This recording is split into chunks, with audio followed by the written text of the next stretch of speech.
oduu ammi Oromoon yeroon isii amma yeroon Dooktar Abiyyi wajjin dhaabbattee haatee falmattu dhugatti lolli ammaan tana gara Tigraay jechuudha eegalee kuni lola jabaadha garuu Dooktar Abiyyiin safaaxaa hin beeku waan ta'eef jawwee yeruma agaran mataa keessa dhoonii takkittumaan dirooniidhaan dhukka irraa kaase wayyuwaattus gara jechuudha mootummoota gamtoomanitti amma immoo meeshaa waraanaa gurguddaa akka hidhattee fi leenjii wal duraa duubaan akka kannaa jirtu fiidiyoon TPLF agarsiifte. Kana duubaan maaltu jiraan beekamaadha. Masrii, Eltiraa, Sudaan illee dabalatee kan wajjin jiran ta'uudhaas sirriitti ifoomee jira. Lolli ammaan tana eegaluu deemu kun kan biyya keessa duruun amma eegalee jiru kuni lola ulfaataadha. Ta'us kanaaf jechuudha Oromoon muummicha ministeeraati wajjin dhaabbachuu yeroon isii amma. Paartiin guyyaa irraan tanaa jechuudha walgahii leenjii jechuudha sagantaa leenjii xumura torbaan kana guutuu jechuu teessee goolabdee jirti kana gaa maalirra teessee isiniif itti deebi'a dursa jechuudha lolli ammaan tana jechuudha gara Tigraay jechuudha naannoo Affaar seenuudhaan eegalte kuni lola akka malee ulfaataa ta'uudha beekamaadha jechuudha maaliif jennaani Masriin fedhii isii keessatti bahuudha duraan ammoo Soomaaliyaa jechuudha dirree waraanaa godhuudhaaf kaateeti gaafa jechuudha Dooktar Abiyyiin galaana diimaa ulaa galaana diimaa harkachuudhaaf Soomaaliyaan wajjin walii galtee mallatteessanii achitti waraana ergaa turte. Amma immoo carraa asiin harkattee jechuudha. Kanaaf maaliif tiyoonis jechuudha galaana asab kana kan deeffannaa jirtii Eltiraan du'aanuu diina biyya teenyaati. Ammoo wanni nuti yaadachuu qabnu akka Oromootti dhugaa mootummaan kun maqaa keenyaan biyya bulchaa jira. Oromoo ta'uudhaas shakkii irraa hin qabnu. Kanaayyoonni Oromootis ni dubbatan nuti illee agaraa jira ni beeyna dhibbaan dhibba beeyna.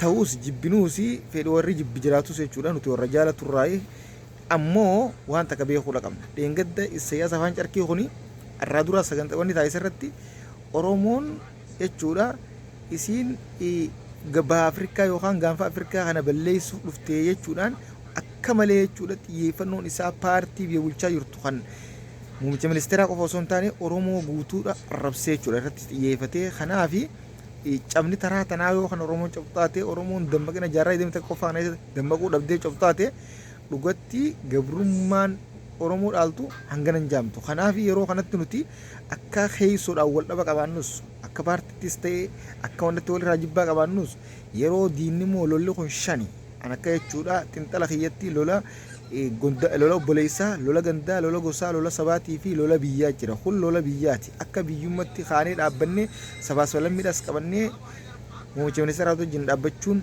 ammaan tana jechuudha. Kana ofii teenyaaf hunda laallataa jechuudha.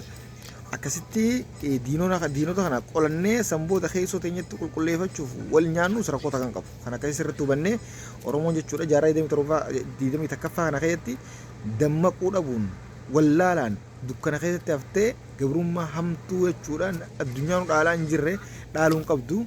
Kanaaf yeroon ammaan tana isiniin jenna dammaqa muummicha ministeeraa wajjin dhaabadha. Kanatti aansuudhaan leenjiin jechuudha sagantaan leenjii xumura torbaan kana paartii maraayinaa teessee guyyaa irraan tanaa goolabdee jirti. Kanaafis tokkummaa fi haala jechuudha diinni alaa jechuudha nutti warrifootaa jiru akkatti qolannuu fi tokkummaan Itoophiyaanonni jechuudha kaanii dhaabbachuu qabna irratti jechuudha marii bal'aa taasisanii jiran akkasuma bulchiinsa naannoo Oromiyaatii fi bulchiinsa kaantibaa jechuudha magaalaa Finfinnee dabalatee kanneen jechuudha garagaraa jechuudha muummichi ministeeraa galatoonfateeti jira. Asirrattis namuu gahee isaa bahuudha qaba jechuudhaan kan dhaamsa dhaamedha.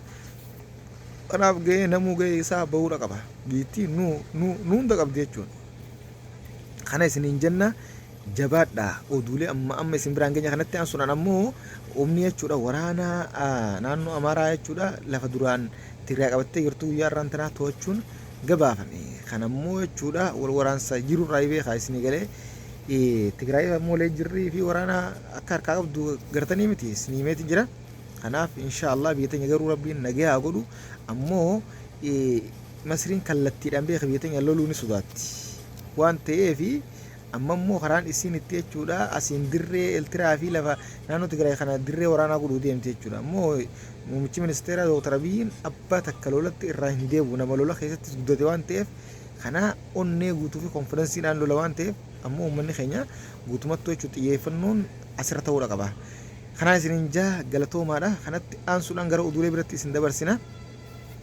keessoon gaa biyyattiitti san nagallee dhabuu haatu nagallee qabaachuu haatu haa ta'u garuu rabbi nagaa buusuun ammoo du'aayidha haa ta'u xiqqaa guddaan keenyas jabaadha kana jidduudhaan sabskaraayib godhaa galatoomaadha daqiiqaan gaa biyyattii dheeratu sumaati miti oduulee biyya keessaa yeroo takka takka isin biraan geenya waan ta'eef ulfaadhaadha isiniin jenna kanatti aansuudhaan guyyaa irraan tanaa oolmeen gaazaa akkuma itti fufa jira baankiin banamuufis jaamee jira guyyaa irraan tanaa waggaa lama ol lollee jechuudha kan deemaa ture nagee dhabuudhaan asuma keessa dubartoonnis baratanii barnoota xumuruudhaan leenjii kaleessa eebbifamuu isin gabaaseetiin jira yuunivarsiitiirra jechuudha. Kun warra baankiinis banamaa fi jirti erga waliigaltee raawwatamee misoomni gaazaa haala gaariirra jira fooyya'ee jechuudha haala bareedaa jira.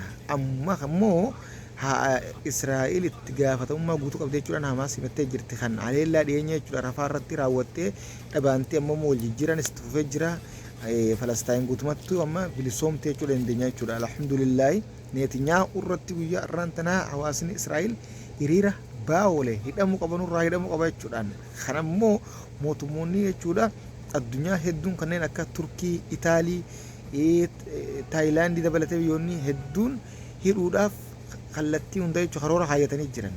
Ammoo itti dabaluunis gaa mootummaan ammaan tana kaantibaan jechuudha Niiyoorkii marraa dhufu jechuudha aangorra jiraatee gara Niiyoorkitti walgahii idil addunyaa kan biyyoota 193 irratti hin hirmaatu Netanyaahuu ni dhajee kan dura dhaate yoo ta'u akkasumatti aangoo qabatee hidhuun isaatis hafa hin qabu waan ta'eef Netanyaahuu hawaasni Israa'eel guyyaa har'aan tana hiriira irratti ba'aa oolee jechuudha hanurraa bu'u jechuudhaan.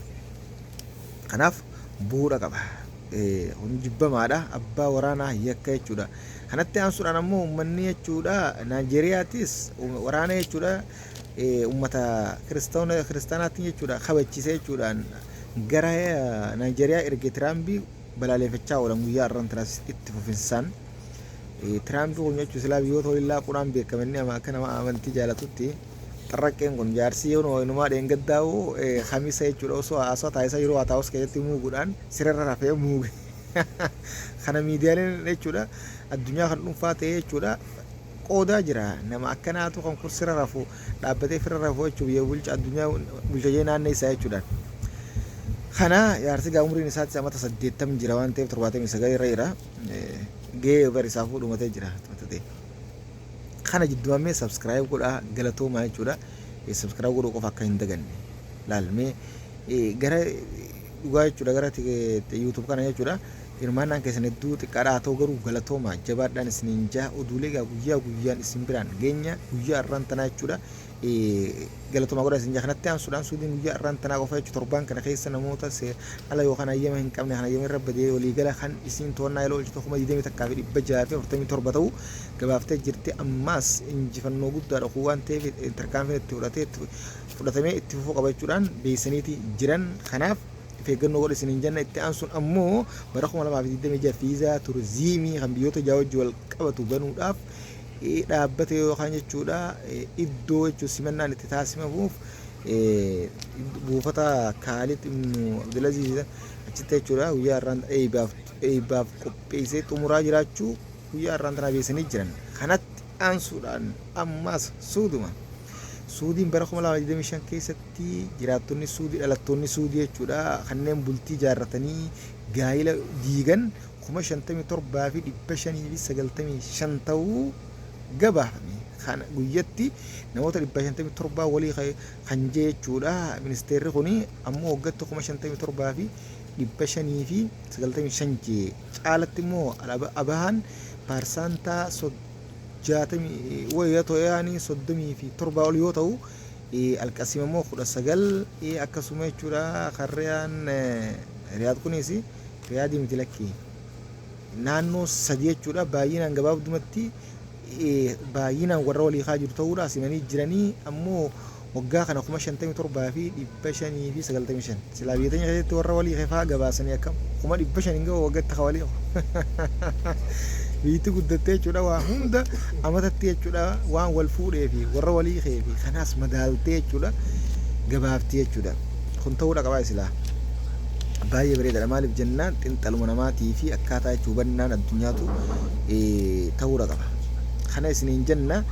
dhugatti waan addaati yaa salaam kanatti aansuudhaan Yuukireen guyyaa irraan tanaa lola waggaa 30 geeffamaa oolee guyyaa akka irraa eegale jechuudhaan guyyaa kan akka yaadachiisa sodaatti jechuudha kabajaa oolte kana oduulee biraa ittiin isinii dabala moo isin gaya akkasitti kun cunfaa oduu guyyaa irraan tanaati oduun irraa qabna kana fakkaata kan biraatti gola deemtu sherguudhaan facaasaa ammoo yeroo nuti xiyyeeffannoodhaan ijji teenya guutuu jechuudha biyya teenya irra deeffannee mootummaa wajjin dhaabannu yeroon isaa ammaan tana maaliif jennaan haalli ammaan tana biyya keessa deemaa jiruu fi waraanni amma eegale kuni waraana hamaa ta'uudhaas jechuudha akkaataan jechuudha eegalensaatu ni hima hundaafuu jechuudha humna hidhate gaa guddaa warri leenjises ni qaba jechuudha muummichi ministeeraati kanaaf kufaatii kanaaf ammoo nuti bira qabu qabna oromoonis dammaquu qabdi amma maaliif jennaani hanga jechuudha hawaasni keenya baratee barnoota hunda keessatti gara artificial intelligenceetiin dabala ka'ee jechuudha gara misaa'iloota oomishuutiin ta'ee gara ati jechuudha teknooloojiinis barnoota teknooloojiin laayitiinaan kanneen hundaan qaroominaan addunyaa wajjin jechuudha dammaqina guddaa qabaatee hawaasni xiqqaa guddaan jechuudha sadarkaa addunyaatti qixxaatutti baay'ee jechuudha yeroo tanatti jabeeffatee mootummaa kana jabeeffatee eega dammaqee booda jechuudha erga waa hundaan humnaan ogummaadhaan dandeettiin hundaan jabaateen booda akkasitti haala paarlaamaa irratti gaggeeffamus ta'uu jechuudha dorgomaas ta'uu biyya ifiitti jechuudha mirgummaas ta'uu kan jechuudha dubbatuu danda'udha. Kanaas ninjaa kanatti aansuudhaan ammoo Soomaalii keessatti guyyaa irraan tanaa wadhabdeen gosummaadhaan walitti bu'uudhaan akka ashiitaa waadanitti jechuudha nama jiraa ibidda qoraan irra shidanii wal waadaa oolan. Keessoon isaanii akkana ammoo akka Soomaalota keessa dhuftee diina alaa walumaan qolataniiti walitti deebanii walitti oolan guyyaa kana wal gubaa oolan akka ashiitatti dhudhuugodhaa ibiddaan yoon isin agarsiise viidiyoon sun eessa soo kanneessite kun cufaa oduu guyyaa irraan tanaati oduun irraa qabna kana fakkaataa kan biraatiin hanga walitti deemnutti sherguudhaan facaasaan kan isin biroo oduu ammeeti guyyaa kana gaa oduulee gabaabduu guyyaan isin biraan ga'uu dhabeeti miti oduuleen guutuudha hojii biizina godha dhiifamaa isin jechaa jechuudha. Assalaamu alaikum warahmatullaahi wabarakaatuh.